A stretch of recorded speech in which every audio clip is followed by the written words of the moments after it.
इसका नाम है चंद्रमणि। आप पहले से ये नाम था व अलौकिक नाम है? नहीं, ये अलौकिक नाम है। उससे पहले साकार बाबा ने नाम रखा मोती।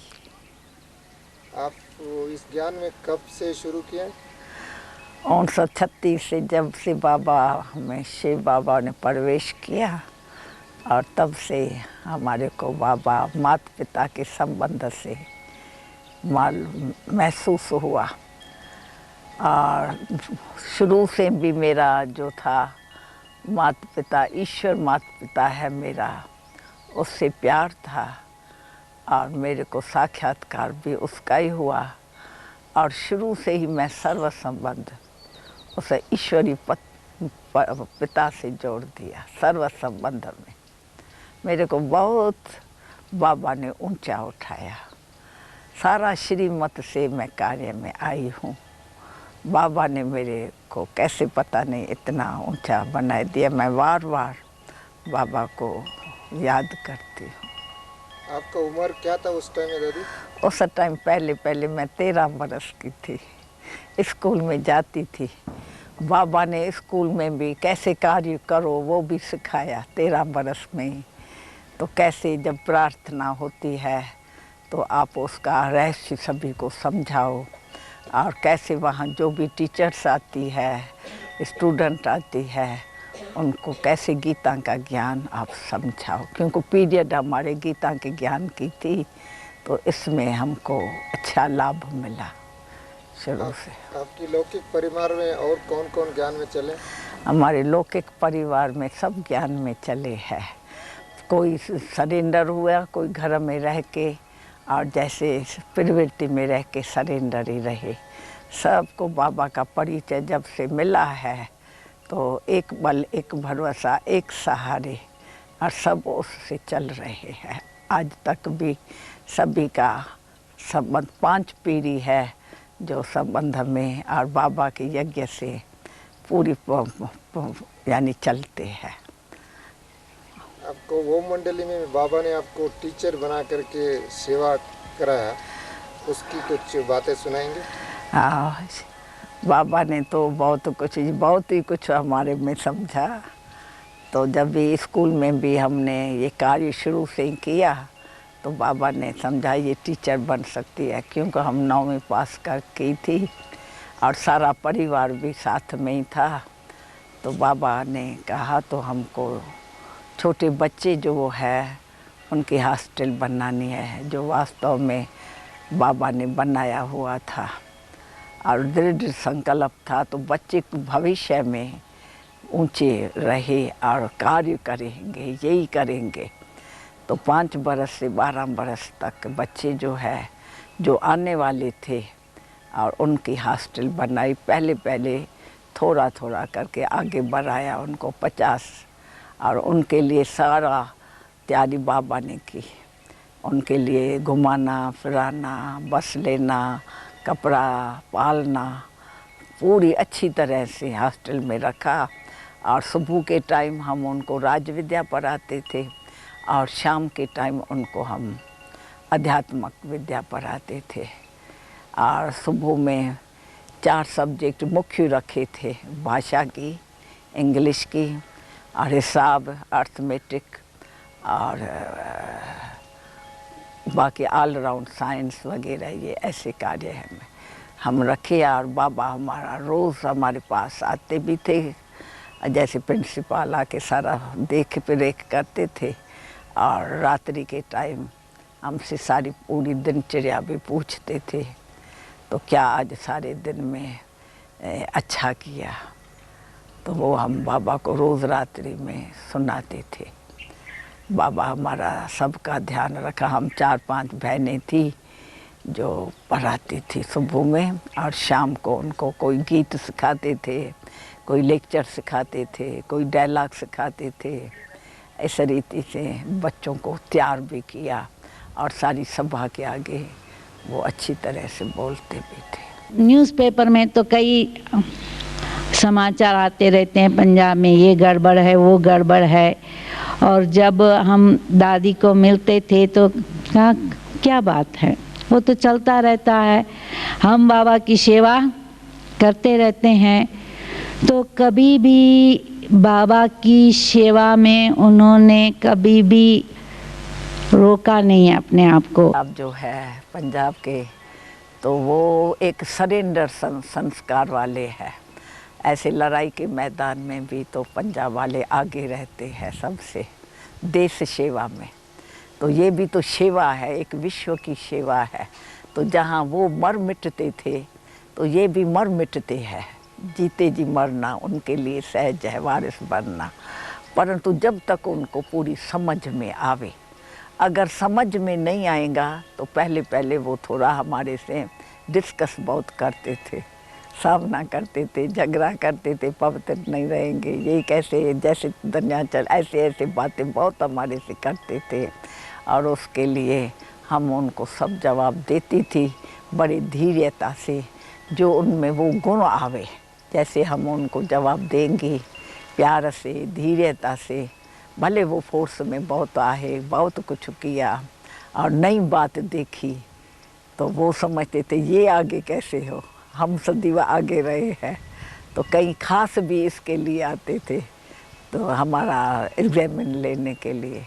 परंतु हम उनको बड़े प्यार से, धैर्य से समझा के आज हम देखते हैं तो उस सहयोग में सभी पंजाब वाले अच्छे हैं, जो सोशल सर्विस वाले हैं, उन्होंने अच्छा हमको सहयोग दिया है। और तीसरी बात, जब से मैं ज्ञान में आई 60s में, तब कुमारियों की ट्रेनिंग होती थी, तो हमेशा पहले चंद्रमणि दादी ही कराती थी। वो छूटी नहीं जाती है। हमको परमात्म प्यार मिला, परमात्म ज्ञान मिला, परमात्म दैवी गुण मिले, प्रैक्टिकल में परमात्म सेवा मिली है। हम कर जिसमें हम चल रहे हैं, तभी हमारी से दुनिया भूली हुई है, ऐसे तो नहीं भूल सकती है। प्राप्ति प्रैक्टिकल है, तभी वो चीज जितनी प्राप्ति होती है वह उतना भूलता है। पर वो प्यार ऐसी चीज है, धक्का से भुलाए देते हैं। हम सबको कहते हैं हमने तो भगवान से लव अफेयर में शादी कर दी, धक्का से। हमको त्याग के कुछ नहीं दिखाई पड़ा है, तो हमने कोई त्याग किया है। आज तक भी हम कहेंगे, मैं तो हमेशा ये गुण गाती हूँ, वाह रे मैं वाह, वाह वाह वाह वाह वाह मेरा ड्रामा का पार्ट। अंदर से वाह वाह क्यों निकलती है, मेरा मन नाचे, मेरा तन नाचे, ये आवाज खुशी का मिलती है चीज। तो आपको जिनको मिली होंगी उनका त्याग भूल गया हो।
और बाप दादा ने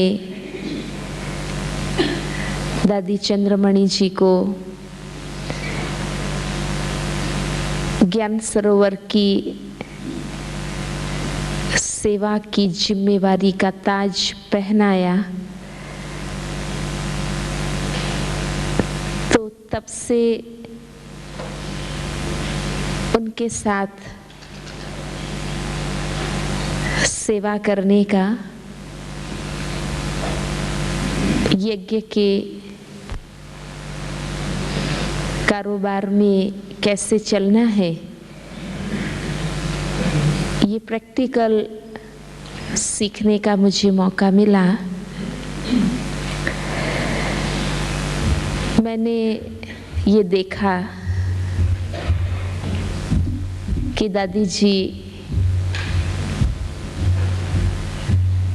आध्यात्मिक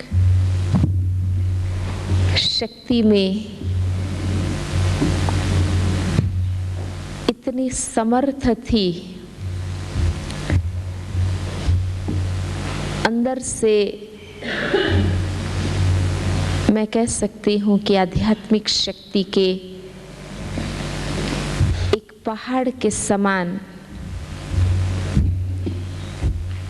जिसके सामने चाहे कैसे भी अवरोध आए या कैसे भी प्रलोभन आए, लेकिन दादी जी अपनी आध्यात्मिक ऊंचाई में अचल अडोल एक शक्तिशाली स्थिति बना करके हमेशा चलती रही। समझाते हो कि परम पिता परमात्मा निराकार है, वह भी बिंदु है, परंतु क्या परंतु वह नॉलेजफुल पतित पावन है, आत्मा भी बिंदु है। तो मैंने दादी से यही सीखा कि हम इतने छोटे होते पढ़ाई में इतना बहाना बनाते हैं, कुछ न कुछ एक्सक्यूजेस होता है, लेकिन दादी इतने साल ज्ञान के जैसे स्वरूप रहे, फिर भी अंत तक बाबा की पढ़ाई कभी नहीं छोड़ी।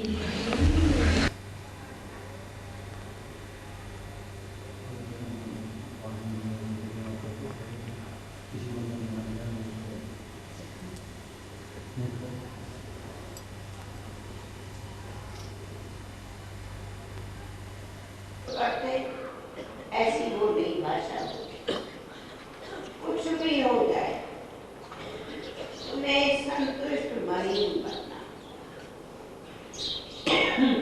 अपनी संतुष्टता की विशेषता को कभी भूलो नहीं, छोड़ो, आज करो अपनी हीरे जैसी जीवन बनाओ।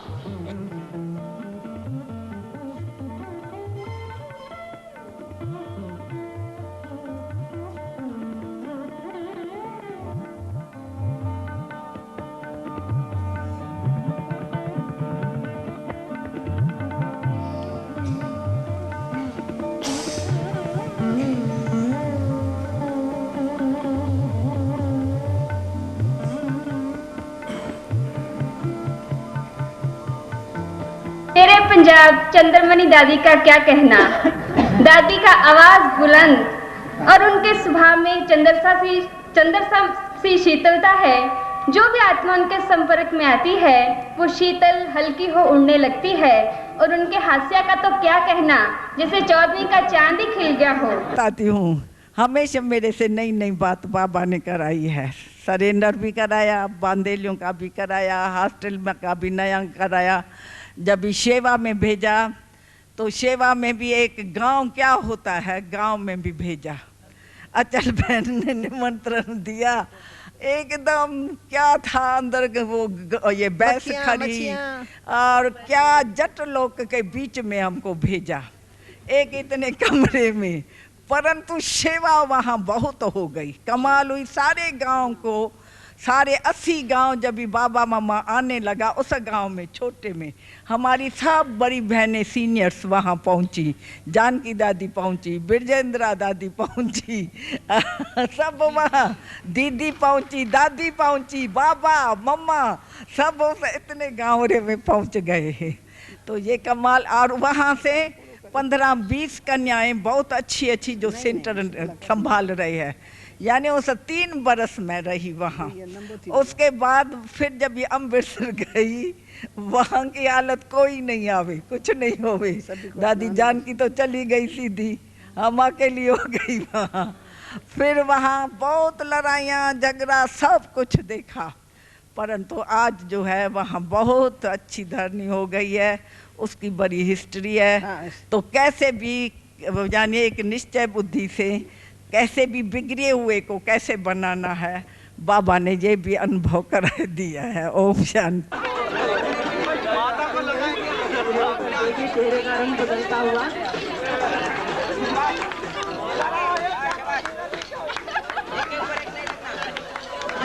के नीचे जो डबल होगी वो भी तो कुछ नहीं करो, कुछ नहीं करो, जिसका चाहे हुक्का लगाए आपने तिलक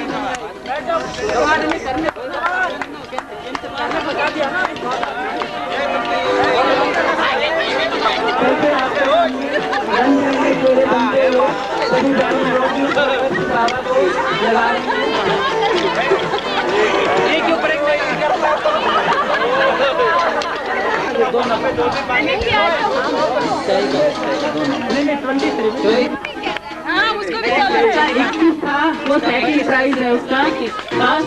ये 23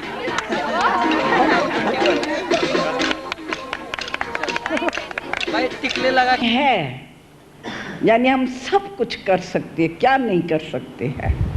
तो ये एक संकल्प जो है बड़ा भाग शक्तिशाली होता है अंदर से। असंभव बात जो है, जो हो ही नहीं सकती है, वो युवा हम कर सकते हैं। ये दृढ़ संकल्प वाले कुछ करेंगे, अपने को भी पूरा परिवर्तन और औरों को भी और विश्व को भी। जो हाथ में झंडा लिया है बाबा का, उनके आगे सबके झंडे झुकाएंगे। ये हमको भी आता है। कुछ भविष्य उज्जवल जो करेंगे, वो युवा का भी भविष्य उज्जवल है, सामने दिखाई पड़ता है, और दूसरों का भी और विश्व का भी भविष्य उज्जवल होगा। तो ये मेरी शुभ भावना, शुभ कामना सदा के लिए युवाओं के प्रति है। इस दृढ़ संकल्प में सदा कायम, एक सेकंड भी इस दृढ़ संकल्प से नीचे न उतरे। ये वायुमंडल बनाए अपने संकल्प शक्ति से, स्मृति शक्ति से, ऐसा वायुमंडल बनाए जो सब युवा पूरा सहयोग दे और जय जयकार हो जाए। ओम शांति।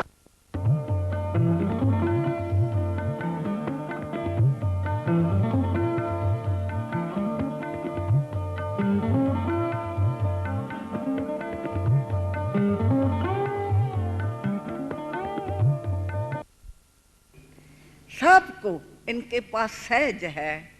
छोटे छोटे बच्चे हैं, बच्चियां हैं, सिर्फ स्कूलों में नहीं, परंतु मैं तो समझती हूँ कॉलेज भी जो है उसमें बहुत ज़रूरी है ये शिक्षा। और इस शिक्षा से ही बच्चे छोटेपन से ही बदल जावे तो भारत भूमि नर्क से स्वर्ग ज़रूर बनेगा। और बनाने वाले परमपिता परमात्मा इस निमित्त भारत भूमि जो रोरक नर्क बन गया है, कोई भी दैवी गुण नहीं है, तो वो स्वयं ही हमको दिव्य बुद्धि देते हैं। चाहे हमारा पिता है, परमात्मा गॉड फादर है, लेकिन वो परम शिक्षक भी हमारा है। न सिर्फ परम शिक्षक है, लेकिन वो सच्चा सतगुरु भी हमारा है।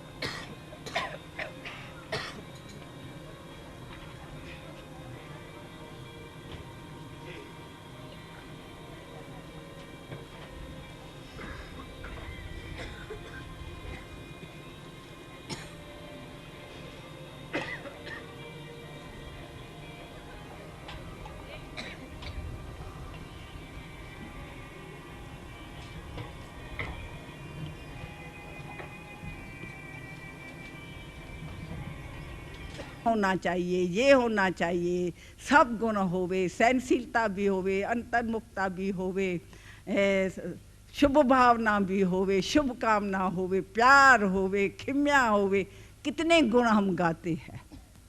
तो ये सब जो गुण है चाहिए चाहिए कह करते हैं, पर जब हमारे आगे कोई परिस्थिति ऐसी आ जाती है फेल, उस टाइम घबराए जाते हैं।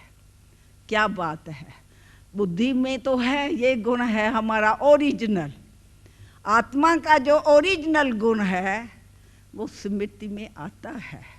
आत्मा का स्वरूप ज्ञान स्वरूप, प्रेम स्वरूप, आनंद स्वरूप, इतने आत्मा शुद्ध पवित्र।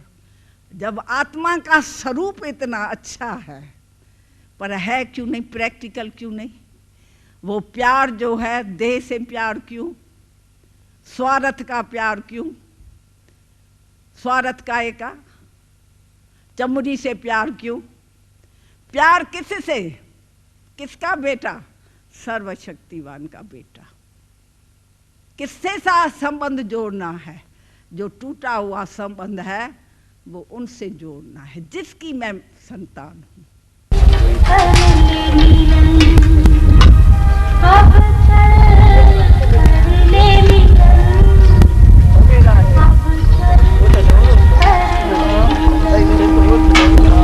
ऐसा श्रेष्ठ कर्म करे लक्ष्मी बने, नर ऐसा श्रेष्ठ कर्म करे नारायण बने।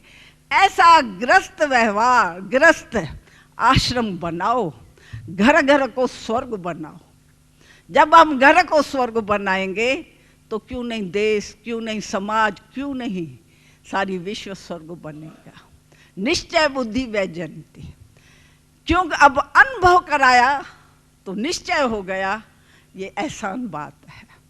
ये अब हमारी राजधानी परमात्मा द्वारा पवित्र, 21 जन्मों के लिए, एक जन्म नहीं होंगी पर 21 जन्मों को लिए, ये हमारा बर्थ राइट है बाप से लेने का, वो अब दे रहा है। अब संबंध जोड़े तो अपना बर्थ राइट हमको सहज मिलता है, कोई भी डिफिकल्टी नहीं है।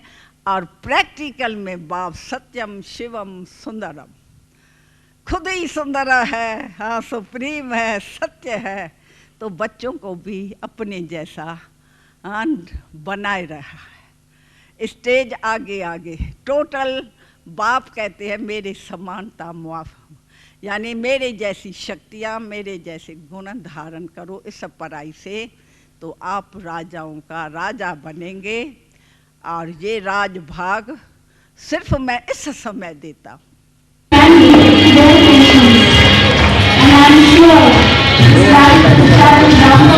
वैसे आपको बताएंगी कि मैं भी एक नर्स हूँ, आप तो हो ही नहीं। नर्स का कार्य क्या है? आदर्श नर्स कैसे बने? नर्स का लक्ष्य क्या होना चाहिए? जैसा जैसा लक्ष्य होगा वैसा वैसा लक्षण आएगा प्रैक्टिकल में। अगर लक्ष्य ही नहीं है तो लक्षण कैसे आ सकते हैं? तो वैसे सब नर्सेस जो भी है, और एक पेशेंट की अर्थ जो दर्द में दुखी है उनको कैसे सहायता दे सकती है, एक मैं समझती हूँ साथ साथ आध्यात्मिक शक्ति हो तो पेशेंट को जो मांस लग जावे वो 2 दिन में ठीक हो सकता है।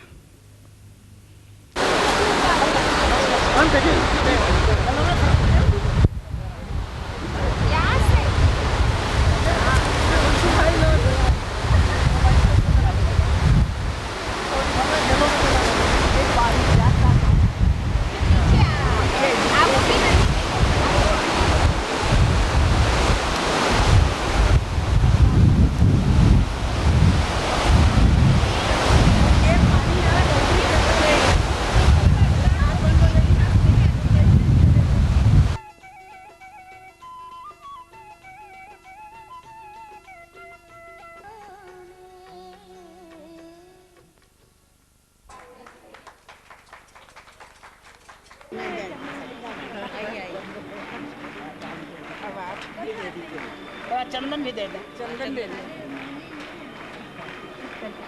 सही बात है।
JP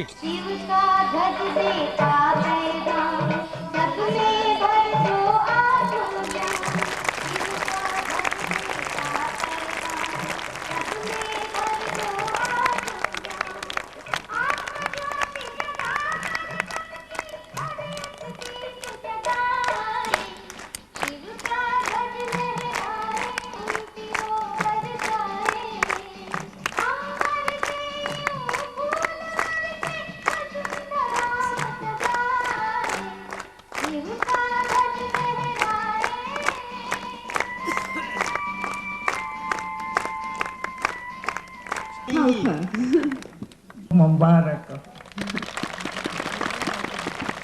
Daddy Chandramani's Om Shanti was a very strong Om Shanti. Each one's Om Shanti is unique. And Daddy was saying that it's clear that the fortune of the double foreigners is a very elevated fortune. You've all been celebrating Shiv Jayanti with Bap Dada, and it's also the Jayanti of Brahmins, it's also the Jayanti of the Gita, it's also the Jayanti of heaven. Congratulations.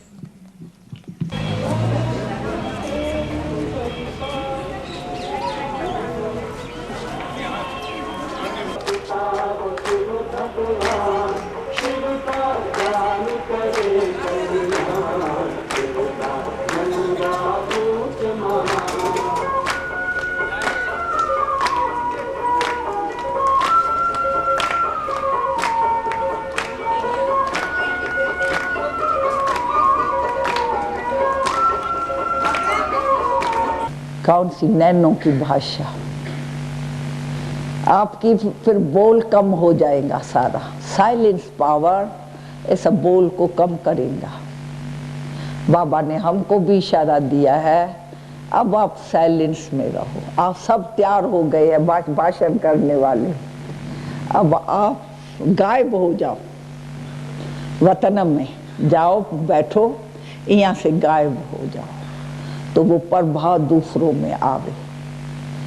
क्योंकि वरदान का time है। महादानी भी बने तो साथ में वरदानी तब बनेंगे जब वतनवासी बनेंगे।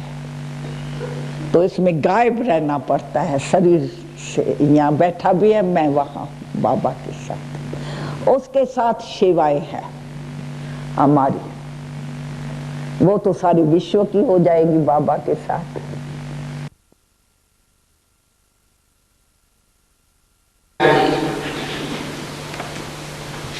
और ऐसे ही लगा कि जैसे साकार बाबा भी सामने सामने ऐसे ही एक सेकंड में व्यक्त से अव्यक्त हुए, और हमारी दादी भी ऐसे ही लगा कि वह भी एक सेकंड में व्यक्त से अव्यक्त बाबा की गोदी में गए।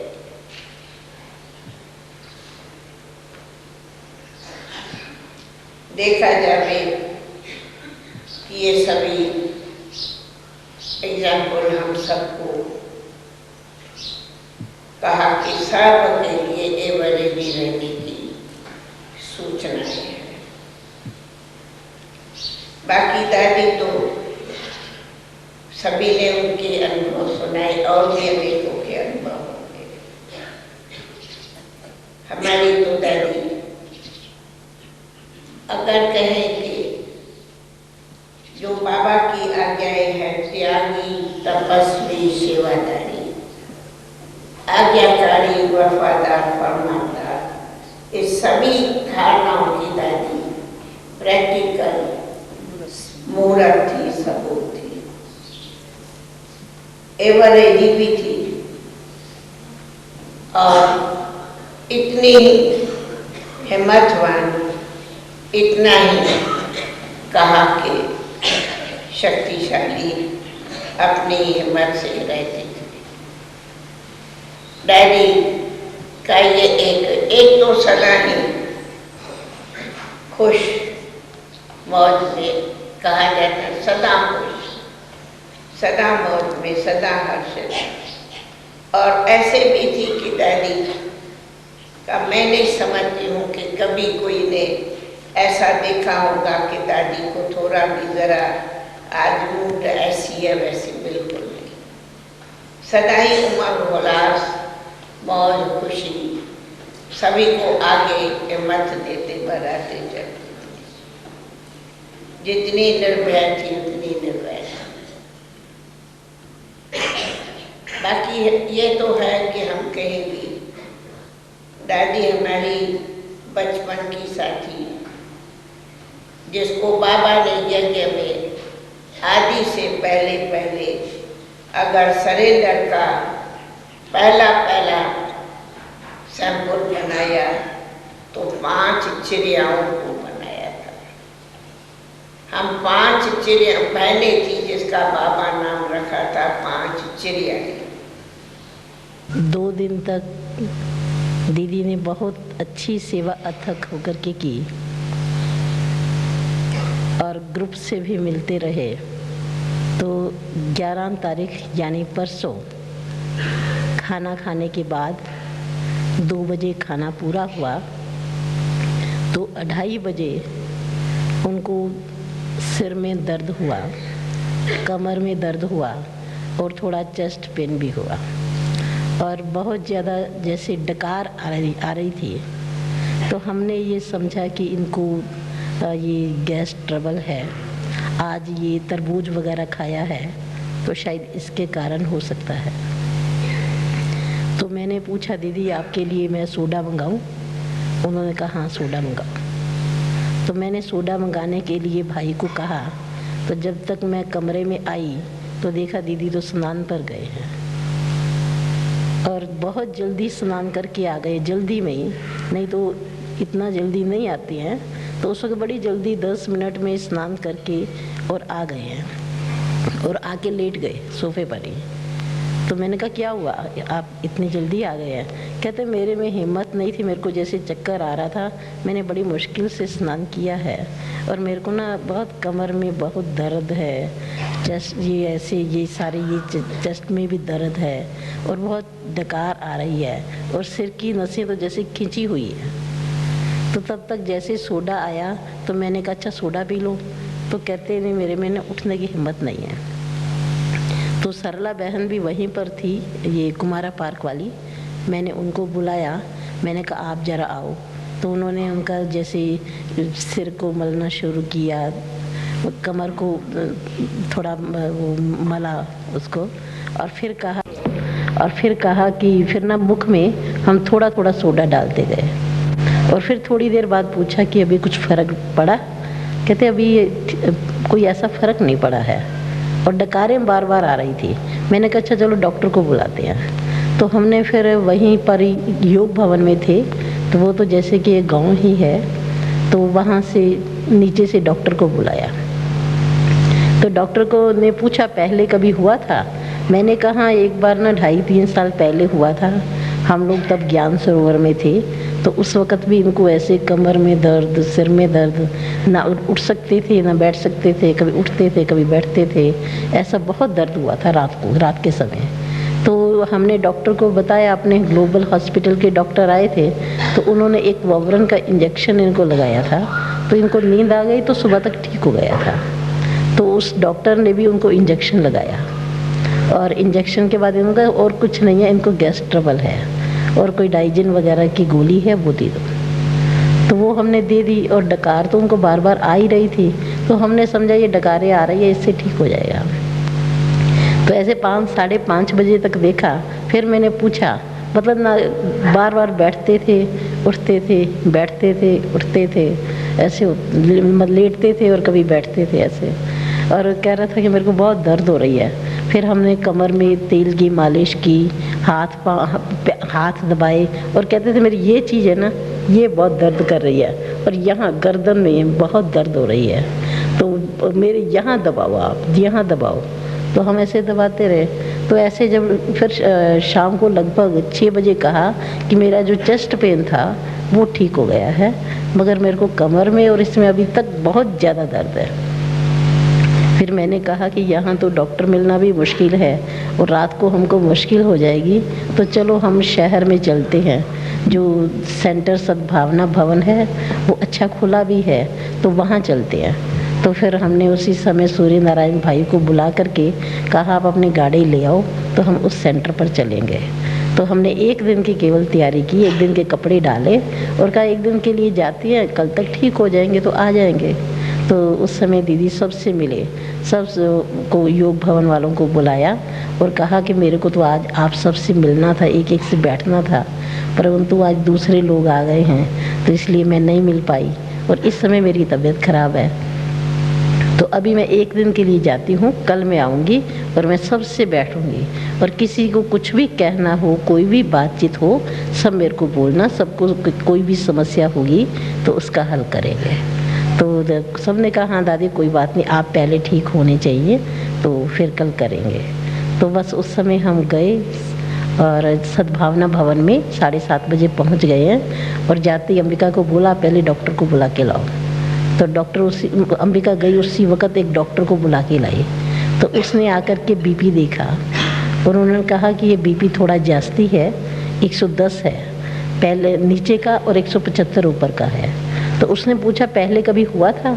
मैंने कहा पहले ना 3 वर्ष पहले इनका होता था और सेटिंग ही नहीं होती थी, कभी हाई कभी लो ऐसा चलता था, तो बड़ी मुश्किल से सेटिंग हुई थी।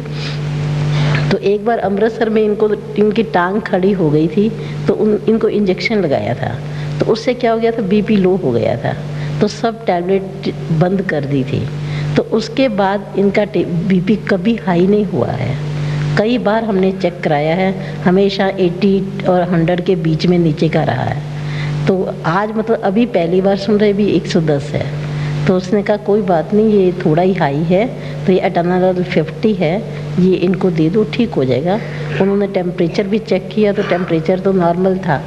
फिर वो डॉक्टर तो चला गया, तो एक डायबिटीज का जो डॉक्टर है, उससे बहुत बड़ा डॉक्टर है वो, उससे भी कांटेक्ट किया था तो और उसको बुलाया भी था, तो वो काफ़ी दूर था।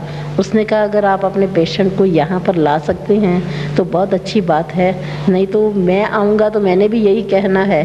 तो आप इनकी ना, पहले मैंने डायबिटीज चेक की मशीन से, तो इनकी 288 थी, तो वो भी थोड़ा जास्ती थी। तो उन्होंने कहा कि इनको आप इंसुलिन 5 यूनिट का इंसुलिन दे दो और ये 2 टैबलेट देता हूँ जो कि दर्द की है, ये आप दे दो ठीक हो जाएगा। तो हमने वो इनको दे दिया, सब मतलब दे दिया। और इसके बाद फिर उस समय लगभग समझो 9 बज चुके थे। तो फिर उसने कहा कि इनको कुछ खिलाओ भी। तो मैंने दीदी से पूछा दीदी कुछ खाएंगे, कोई एक रोटी खा लो? कहते नहीं मेरा कोई बिल्कुल मन नहीं करता है। मैंने कहा अच्छा फिर आपको सेवियाँ जैसे रोज़ खाते हैं वो बना के दें? कहते नहीं कुछ नहीं चाहिए, अभी मेरे को बस सोना है। तो उस डॉक्टर ने कहा अच्छा फल खिलाओ, कुछ नहीं खाते हैं तो फिर हमने कहा अच्छा फल खा लो। कहते ठीक है एप्पल ले आओ। तो उस वक्त इन्होंने एक एप्पल खाया, एक 1.5 एप्पल औरों को भी खिलाया और खुद भी 1 एप्पल खाया। और कहता कि मेरे को बार बार ना उठाओ नहीं, ये लेटे रहने दो, क्योंकि मेरे को बार बार उठने में ना मेरे को बहुत वीकनेस महसूस होती है। तो हमने उनको उस समय तो खिला के उनको लेटा दिया। तो फिर लगभग 9:45 बजे डॉक्टर ने कहा ईसीजी कराओ, तो ईसीजी के लिए करने के लिए भेजा। तो एक माता और एक भाई आया ईसीजी करने के लिए। तो 10 बजे तक उन्होंने ईसीजी किया और ईसीजी करने के बाद मैंने पूछा कि इसकी रिपोर्ट क्या है, तो उसने कहा ये मेरे को मालूम नहीं है, तो ये डॉक्टर को ही पता है। तो अंबिका बहन रिपोर्ट लेकर के डॉक्टर के पास गई और डॉक्टर को वो रिपोर्ट दिखाई।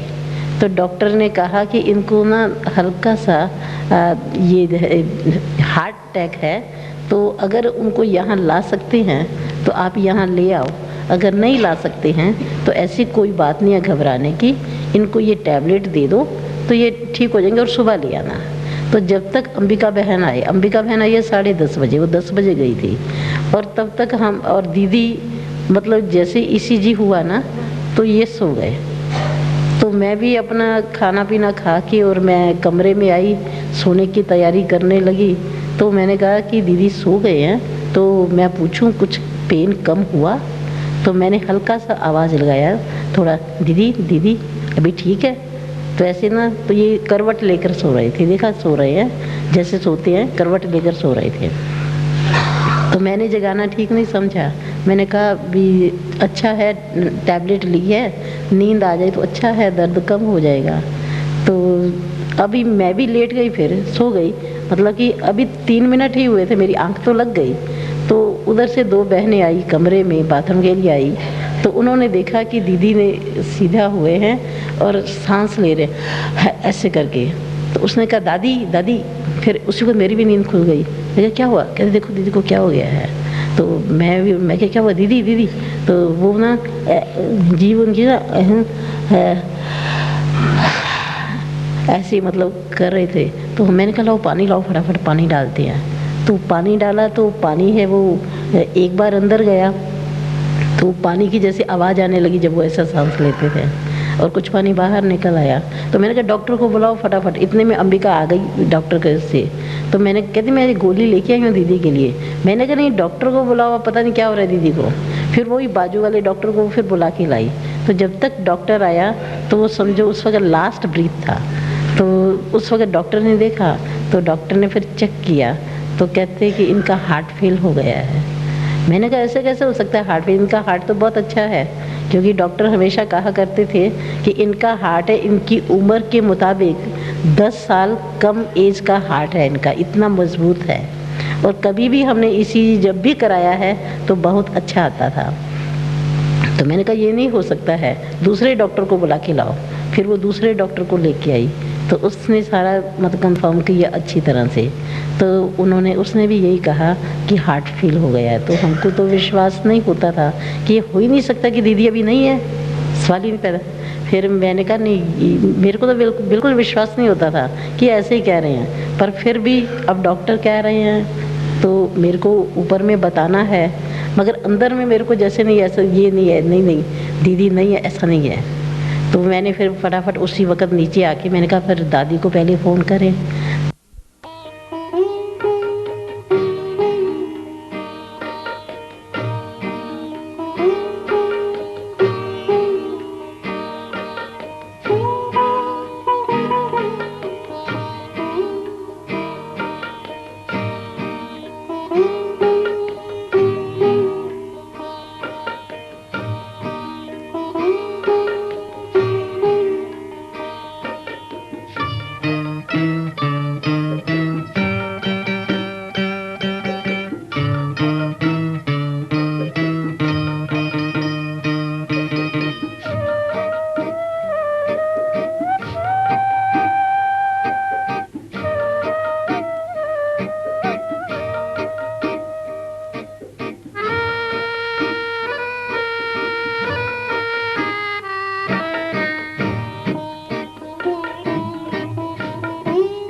घर जाना है कि अब घर जाना है, अब घर जाना है कि अब घर जाना है।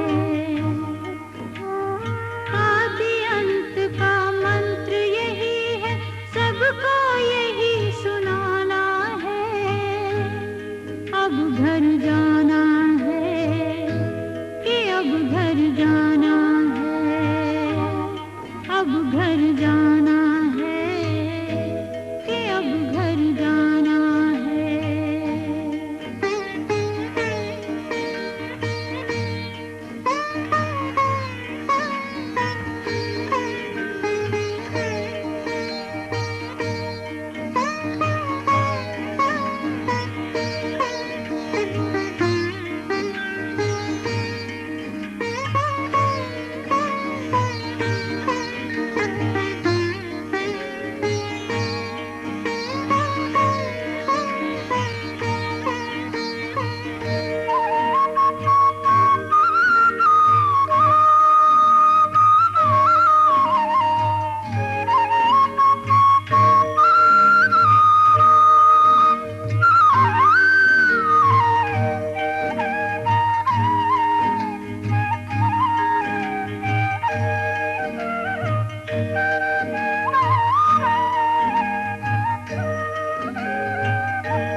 सबका मालिक जहाँ का वासी, सब आत्माएं जहाँ से आती,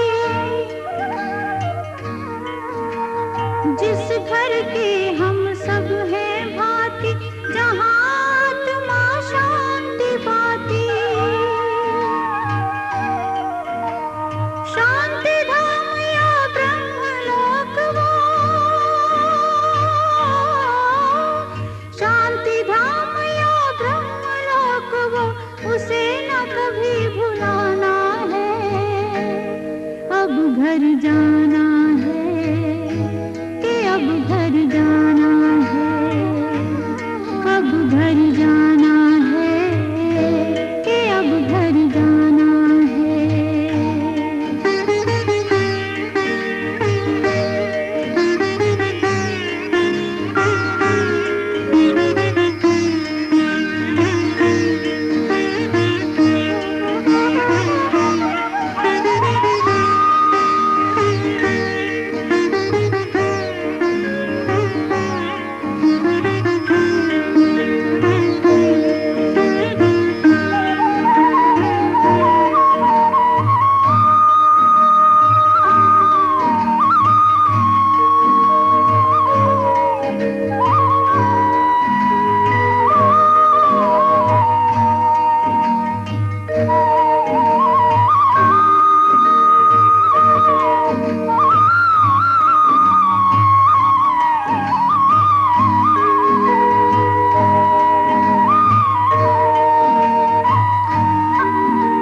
शांति का संदेश सुनाए, शांति की किरणें फैलाए। शांति कुंड की ज्योति से हर एक ज्योति को जगाए।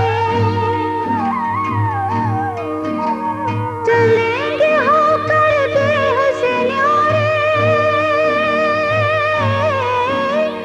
चलेंगे होकर देह से न्यारे, साथ सभी को जाना है। अब घर जाना है कि अब घर जाना है, अब घर जाना है कि अब घर जाना है।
रंग की है ये अंतिम बेला, कर्मातीत बन जाना है, अब घर जाना है कि अब घर जाना है, अब घर जाना है कि अब घर जाना है।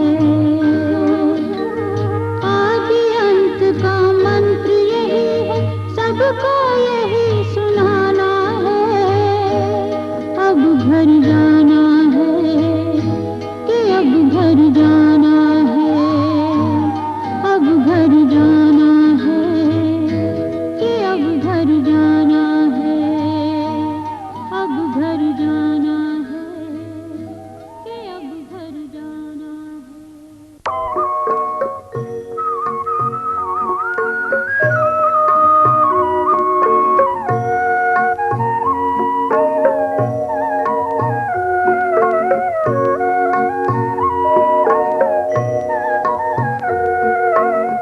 शांति का शिव है दाना, नई दुनिया जो लाएगा, सतयुगी प्रभात आएगी, मानव देव कहलाएगा, धरा से होगी दूर अशांति, होगा विश्व का नव निर्माण, शांति के पथ पर चलो, शिव पिता की तुम संतान, शांति है स्वधर्म तुम्हारा, शांति है स्वधर्म तुम्हारा, घर तुम्हारा शांति धाम, शांति के पथ पर चलो।